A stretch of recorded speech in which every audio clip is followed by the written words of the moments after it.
Programme timeline सां गॾु आहियां असद मुमताज़। नाज़रीन, PTI पारां हिकु दफ़ो ॿीहर मुल्कगीर तहरीक हलाइण जो चिता ॾेई छॾियो आहे। हिकु तरफ़ PTI हाणे एहतजाजनि जुलूसनि वारी सियासत पे करे, त ॿिए पासे PTI जे अंदरि जेका धड़ाबंदी आहे, छा उहा PTI खे मुल्कगीर तहरीक हलाइण में रुकावट सभु बणिबी, या उनखे धड़ाबंदी जेका आहे उनजी जी जेका स्टमिना आहे उनखे वधाए सघंदी आहे? प्रोग्राम जे ॾिस में असां इन ते ॻाल्हाईंदासीं। इन ते बि ॻाल्हाईंदासीं त बुनियादी सबब कहिड़ा आहिनि, PTI जी धड़ाबंदी जा बुनियादी सबब कहिड़ा आहिनि, उन्हनि सबबनि ते बि ॻाल्हाइबो ऐं गॾोगॾु इन ते बि ॻाल्हाइबो त हुकूमत जे अंदरि हुकूमती इतिहादी बि नाख़ुशि आहिनि। नून लीग जी वफ़ाक़ी हुकूमत सां गॾोगॾु पंजाब जी हुकूमत खां बि पीपल्स पार्टी नाख़ुशि आहे। पीपल्स पार्टी केतिरनि ई मरहलनि ते इहो बरमाल चई चुकी आहे त पंजाब में उन्हनि जी जेका लीडरशिप आहे उनखे लिफ्ट न पई कराई वञे। खोड़ सारनि इन पॉलिसीज़ ते पीपल्स पार्टी खे एतमाद बि न पियो वरितो वञे। इन्हनि मामलनि ते बि ॻाल्हाइबो ऐं गॾोगॾु इन ते बि ॻाल्हाइबो त मियां नवाज़ शरीफ़ जी अमेरिका यात्रा जेका आहे उहा निजी ऐं ज़ाती यात्रा आहे, या उहा पिणु उनजे सियासी मुस्तक़बिल जो फ़ैसिलो कंदी। इन तमामु तर मामलनि ते ॻाल्हाईंदासीं। इन असांजे प्रोग्राम में जॉइन कयो आहे पीपल्स पार्टी जो मरकज़ी अॻुवान ऐं अॻूणो सेनेटर ज्ञानचंद साहिबु, ऐं असांखे जॉइन कंदो मुल्क जो मुमताज़ तजनिगार कॉलमिस्ट ऐं सीनियर सहाफ़ी मियां ताहिर साहिबु। साईं ज्ञानचंद साहिबु, अव्हां खां प्रोग्राम जो आगाज़ पिया कयूं। सभु खां पहिरियों त ॿुधाइजो त तजिए निगारनि ऐं सीनियर सहाफ़ियुनि जो इहो चवणु आहे त पीपल्स पार्टी तोड़े जो हुकूमत जी ॿाह ॿेली बणियल आहे। पीपल्स पार्टी खां सवाइ चङी आइनी तरमीम मुमकिन ई कोन हुई ऐं इहो सॼो क्रेडिट पीपल्स पार्टी ॾे पियो वञे। उनजे बावजूदि पीपल्स पार्टी हुकूमत जे खोड़ सारनि मामलनि मां नाख़ुशि बि आहे। न सिर्फ़ु वफ़ाक़ी हुकूमत बल्कि पंजाब जी हुकूमत ते त कुझु वधीक ई नाख़ुशि आहे। छा वाक़ई पीपल्स पार्टी हुकूमत खां घणनि मामलनि ते नाख़ुशि आहे ऐं हुकूमत ऐं पीपल्स पार्टी जे विच में हाणे ॾार पवण जा शुरू थिया?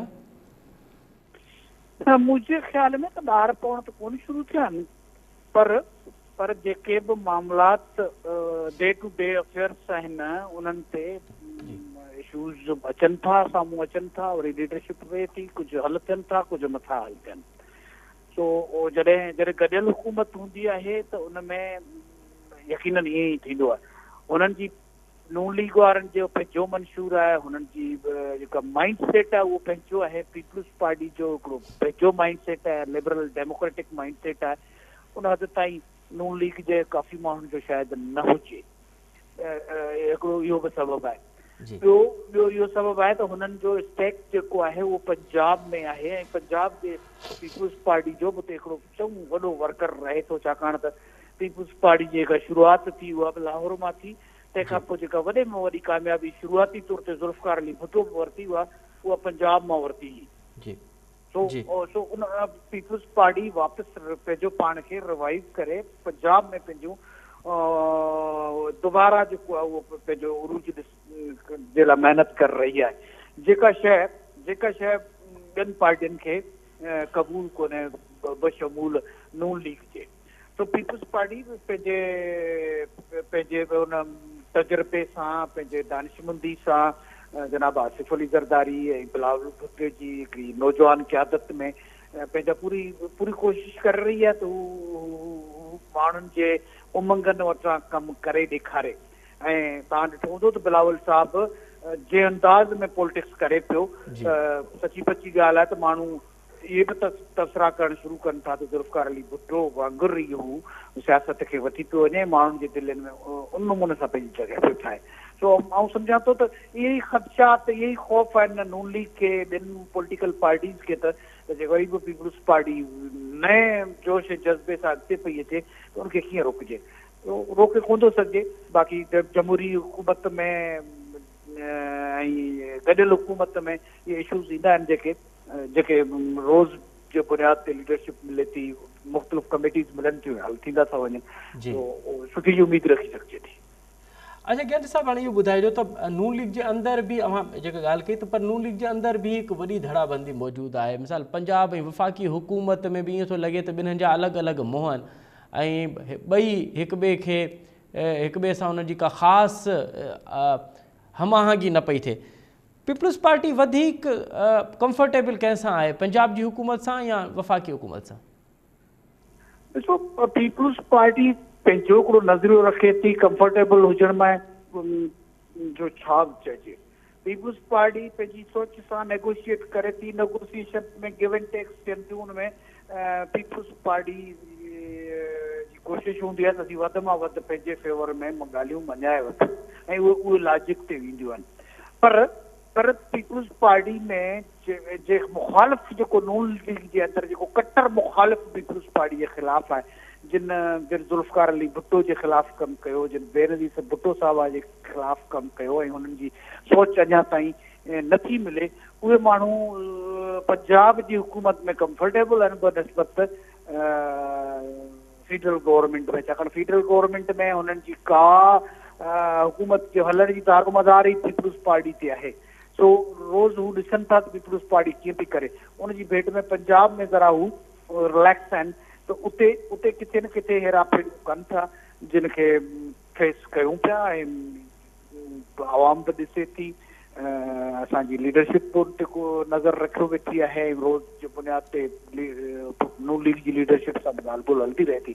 पर इहो जेको हिकिड़ो एक्सट्रीमिस्ट माइंड सेट आहे, जेको भुट्टो दुश्मन आहे, उहो किथे न किथे मौजूदु आहे, जेको डिस्टर्बेंस पैदा थो करे पीपुल्स पार्टी खे अॻिते वधण जे लाइ। पर अल्टीमेटली हू नुक़सानु पंहिंजो ई कनि पिया, ख़ासि तौर ते नून लीग जो। जी अच्छा ज्ञान साहब, हाणे इहो ॿुधाइजो त ॿ अलॻि अलॻि नज़रियाती धाराऊं बि आहिनि, हिकिड़ी सोच बि अलॻि आहे, ॿिन्हिनि जा हिकु सियासी चइजे त हल्का आहिनि या सियासी पोज़ीशन्स आहिनि, उहे बि अलॻि आहिनि। पंजाब में हू उनजो गढ़ आहे, पीपुल्स पार्टी जो सिंध में गढ़ आहे। पर गुज़िरियल असां कुझु सालनि खां ॾिसूं या गुज़िरियल कुझु दौरनि खां ॾिसूं त पीपुल्स पार्टी ऐं नून लीग जे विच में हमाहंगी वधी आहे, वर्किंग रिलेशनशिप वधियो आहे। ख़ासि करे मुशर्रफ जे दौर खां पोइ 2008 में नून लीग थोरे अरसे लाइ ई सही, पर उन वक़्त जी वफ़ाक़ी हुकूमत, पीपुल्स पार्टी जी वफ़ाक़ी हुकूमत जे शुरू में हिसो थी, पोइ अलॻि थिया। पोइ वरी असां ॾिसूं था पिया त हिकु दौरु अवां जो रहियो, हिकु दौरु नून लीग जो रहियो। उन खां पोइ 2023 में हिकु दफ़ो ॿीहर नून लीग पीपुल्स पार्टी JY गॾिजी हुकूमत ठाहिनि था पिया ऐं हींअर बि अवां अहम इताद आहियो।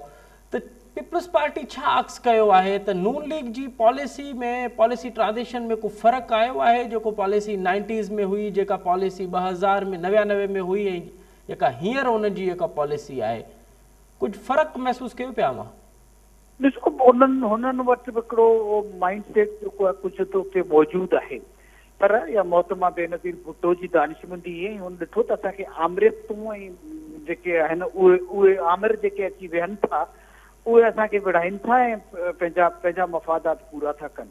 त उन्हनि शयुनि खे ॾिसंदे जेको चार्टर ऑफ डेमोक्रेसी थियो, उन चार्टर ऑफ डेमोक्रेसी में बि कुझु शयूं बहितरी तरफ़ हुयूं। पोइ जेको नवाज़ शरीफ़ साहिबु कारो कोट पाए वियो हलियो पीपुल्स पार्टी जी हुकूमत जे ख़िलाफ़, उनमें कुझु शयूं जेके थियूं जिन जे करे तलखियूं बि पैदा थियूं। पर ओवरऑल जेकॾहिं असां ॾिसंदासीं त हिननि हालात में नून लीग बि बाय द टाइम पार्लियामानी सियासत तरफ़ आई ऐं पार्लियामानी सियासत जे ज़रूरतनि खे हू सम्झे थी। उनजे करे हुनखे ख़बर आहे त पीपुल्स पार्टी जेका खून जो दरिया चइजे त उहो पार करे बि जमहूरियत सां गॾु बीठी आहे, जेका पार्लियामानी सुपरमेसी सां गॾु बीठी आहे, उन खां सवाइ हुननि जो गुज़ारो मुमकिन कोन्हे। ऐं हू लॉजिकल शयुनि ते वेहनि बि था, ॻाल्हाइनि बि था ऐं मञनि बि था।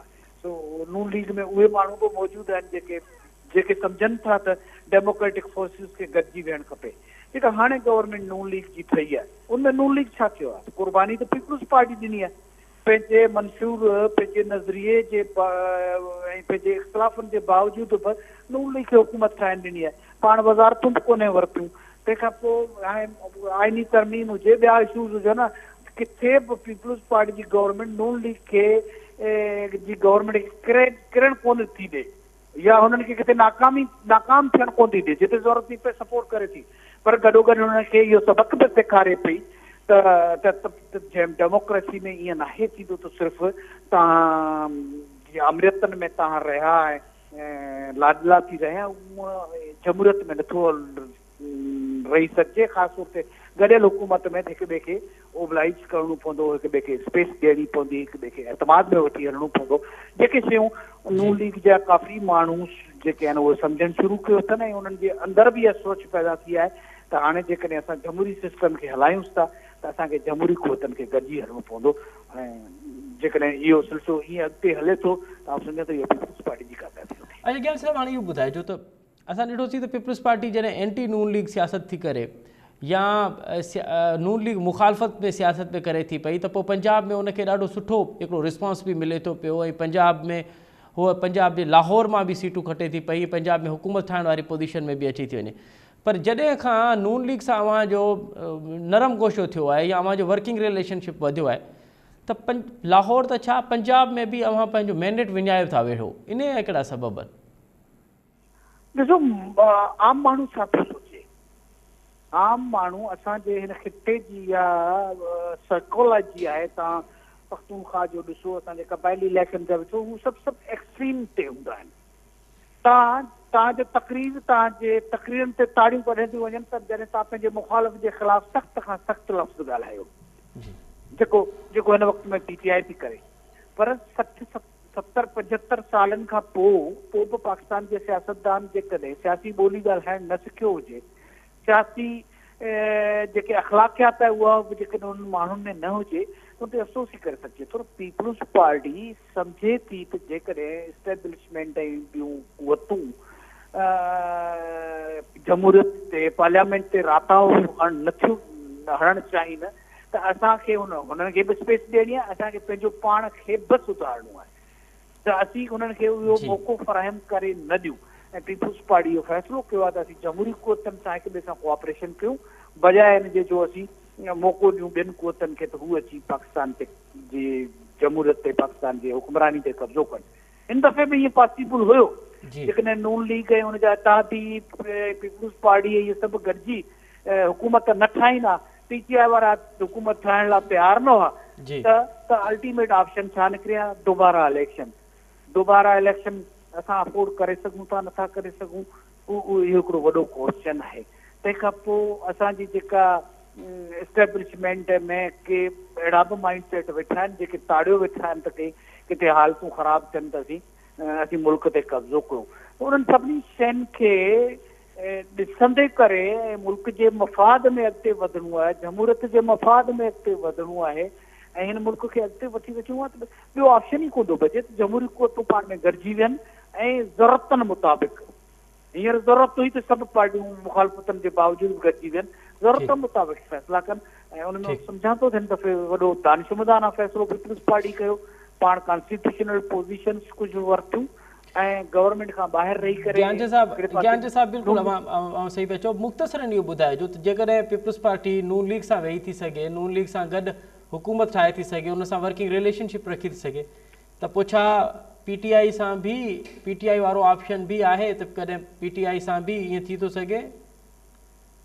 ॾिसो, PTI सां गॾु वेहण जे लाइ त हींअर बि बिलावल भुट्टो साहब तमामु घणी कोशिशि कई त हुननि खे बि डेमोक्रेटिक प्रोसेस जो हिसो ठाहिजे ऐं हुननि खे हुननि जी तक़रीबन क़यादत खे हू कन्विंस बि करे चुको। हिन सॼी कॉन्स्टिट्यूशनल अमेंडमेंट में हुननि इहा ॻाल्हि मञी बि सही त असांखे के ख़ासि हिन अमेंडमेंट ते एतिराज़ात बि न आहिनि, पर फाइनली हुननि जो मुतालबो हो त असां इमरान ख़ान सां ॻाल्हाईंदासीं।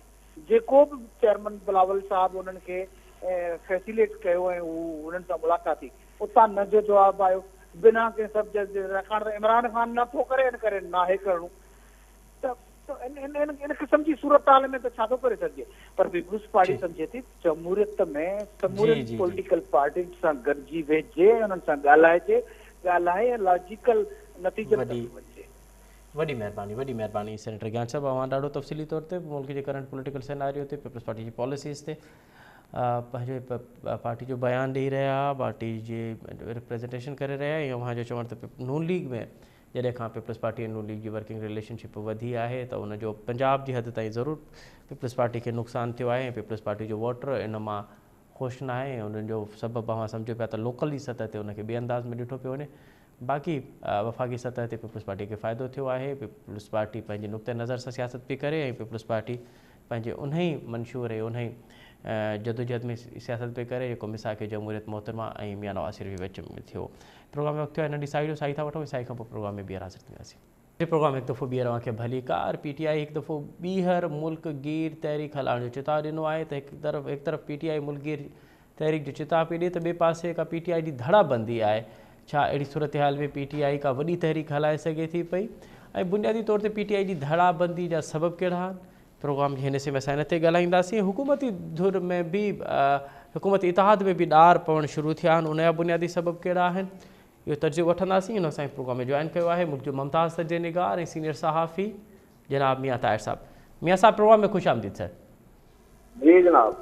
मियां साहब एक बार तो फिर आज अली अमीन गंडापुर ने कहा है कि हुकूमत तैयार रहे, हम एक मुल्कगीर तहरीक चलाएंगे और फिर ये जो तहरीक होगी वो अब माजी की तहरीकों की तरह नहीं होगी। आपको लगता है कि पीटीआई एक मुल्कगीर तहरीक चला पाएगी? और दूसरा कि ये जो धड़ाबंदी है पीटीआई के अंदर, उसके असबाब क्या हैं? देखें, उसका सबब ये है कि इमरान खान ने, यहाँ से शुरू कर लेते हैं कि उसका सबब ये धड़ाबंदी की है। उसका सबब ये है कि मैंने पहले भी आपके प्रोग्राम्स में कई दफ़ा ये बात उजागर की है कि इमरान खान ने अपने बाद, जाहिर है कि वो जेल में है और वो एक्टिव नहीं है, वो बाहर नहीं है। जेल में जो बंदा होता है वो ठीक है कि उसको बहुत फायदा होता है पॉपुलैरिटी के हवाले से, लेकिन पार्टी तंजीम पर उसका कंट्रोल नहीं हो सकता पॉसिबल। जाहिर है कि वो फिजिकली मौजूद नहीं होता, तो उसके लिए हमेशा ये जरूरी होता है, जो हमारे पाकिस्तान में ट्रेडिशन रही है वो ये होता है कि आप अपनी पार्टी को किसी ऐसे बंदे के हवाले करें कि जो कॉम्प्रोमाइजिंग ना हो, जो आपके साथ डेडली ऑनेस्ट हो। अब वो कौन हो सकता है? अच्छा, हमारी अगर आप डेमोक्रेटिकली कहें, बात करेंगे, तो फिर जाहिर है कि जो बंदा आप समझते हैं कि ज्यादा जिसकी जदोजहद है उसके हवाले कर दिया जाए। और अगर आप पाकिस्तान की जो सियासत है और यहाँ की जो मुआशरत है उसके हवाले से बात करें, तो फिर आप उसके हवाले करेंगे जो आपकी जात से ज्यादा मुखलिस। दो ही चीजें हो सकती हैं, या तो वो पार्टी के लिए उसकी बहुत ज्यादा इखलास हो, बहुत जदोजहद हो, या फिर ये कि आपकी जात से हो। अब आपका चॉइस है कि आपने किस तरफ जाना है। पाकिस्तान में हमेशा ये हुआ है कि अपनी जात के हवाले से जो बंदा, यानी कि किसी लीडर की जात से जो ज्यादा मुखलिस है, उसके हवाले ही हमेशा पार्टी की गई है। जब लीडरशिप जो है ना वो जेल में गई, वो पीपल्स पार्टी हो या मुस्लिम लीग नून हो, इसी तरह हुआ है। तो वो कौन लोग होते हैं? वो आपके खूनी रिश्ते होते हैं। हमारी मुआशरत ये कहती है कि खूनी रिश्ते से ज्यादा कोई बंदा आपसे मुखलिस नहीं हो सकता। ये यहाँ का यही रिवाज है, यही रस्म है। तो एक तो तरीका ये है। अब इमरान खान चूंकि ये कहते रहे हैं और आज भी शायद वो बाहर निकल के यही बात करेंगे कि मैं जो अपनी पार्टी है उसमें खूनी रिश्तों और इस हवाले से मैं कोई लेगेसी और उसका कायल नहीं हूँ। तो भाई फिर आप उसके हवाले दूसरे फार्मूले पे चले जाएं, फिर आप उसके हवाले पार्टी करते जिसकी सबसे ज्यादा जदोजहद है। अच्छा, आप सोच लेते हैं कि वो किसकी है। पहले नंबर पे तो आपका सीनियर वाइस प्रेसिडेंट था जो कि शाह महमूद कुरैशी हैं, ठीक है जी, चलो वो भी जेल में, मान ली बात। दूसरे नंबर पे आपकी पंजाब की सदर थी यास्मीन राशिद जी, वो सबसे ज्यादा उन्होंने मेहनत की, सबसे ज्यादा आज भी वही दुख उठा रही हैं। वो बीमार हैं, वो 80 साल खातून हैं, वो प्रोफेसर डॉक्टर हैं, वो बहुत पढ़ी लिखी हैं, उनकी बड़ी जद्दोजहद है, उनकी पार्टी के साथ बहुत ज्यादा अटैचमेंट और इखलास है। आपने उनको भी नहीं दिया। चलें जी, ये बहाना हो सकता है कि उनके पास वो भी जेल में थी, तो कोई बंदा तो बाहर था। जो भी सियासत में जो सियासतदान आपका जो सियासतदान था, जो बाहर था, जो पार्टी को चला सकता था, आप उसको देते। आपने उठा के पार्टी वुकला को दी जी। अब आप देखें कि वुकला को पार्टी दी, आपका ख्याल ये था कि चूंकि अब मुझे कानूनी जंग लड़नी पड़नी है, तो ये जो वकील हैं ये मेरे लिए बड़े अहम होंगे। तो वो भी ऐसा नहीं हो सका। आप देखें कि शिकायत रही बुशरा बीबी को कि मेरा केस लड़ने के लिए कोई पार्टी से कोई वकील जो है वो तैयार नहीं है और मुझे सलमान सफदर एक महंगा वकील करना पड़ा, ये शिकायत है और उन्होंने इस शिकायत का बरमला इजहार किया। तो अब पार्टी के केस लड़ने के लिए भी कोई बगैर मुआवजे के तैयार नहीं मिला आपको। बेशक आपने MNAs भी बना दिए, बेशक आपने ओहदे भी दे दिए, आपने चेयरमैन भी बना दिए। और फिर दूसरी तरफ ये कि वो आज जो अभी कुछ दिन पहले जो सुप्रीम कोर्ट बार एसोसिएशन का इलेक्शन हुआ, जो वुकला का सबसे बड़ा मुकाबला था, वो भी आप हार गए। तो क्या फायदा हुआ? सड़क पे तो आपको वकील जो है वो लेके क्राउड ला के नहीं दे सकता, उसका तो ये काम नहीं है। क्राउड लाना तो सियासी लोगों का काम है, लोगों को हौसला देना, उनको और अपनी स्ट्रेटेजी को हालात के मुताबिक तरतीब देना, वो सियासतदानों का काम होता है, उनकी ही तरबियत होती है, उन्होंने ही उसको तरीके से आगे बढ़ाना होता है। तो आप जब पार्टी की क़यादत जो है वो वकला को दे देंगे तो फिर एक नहीं फिर बीसीओ बने उसमें और बने। आप देखें सेक्शंस कितने ज्यादा हैं, किससे इख्तिलाफ हो रहा है। अब शेर अफजल मरवत जिनकी आप बात कर रहे हैं, अली अमीन गंडापुर, अभी उनके बारे में उन्होंने इंकशाफात किए हैं कि मैंने इमरान खान को परसों जेल में उसके बारे में क्या क्या बताया। उन्होंने कहा कि मैंने इमरान खान को बताया है कि ये बंदा फ्रॉड है, मैंने इमरान खान को बताया है कि इस बंदे ने बिट्रेल किया है, मैंने इमरान खान को बताया है। मियां साहब बिल्कुल मुख्तसर बताइए, क्या इस सूरत हाल में पीटीआई मुल्कगीर तहरीक चलाने की कुव्वत रखती है?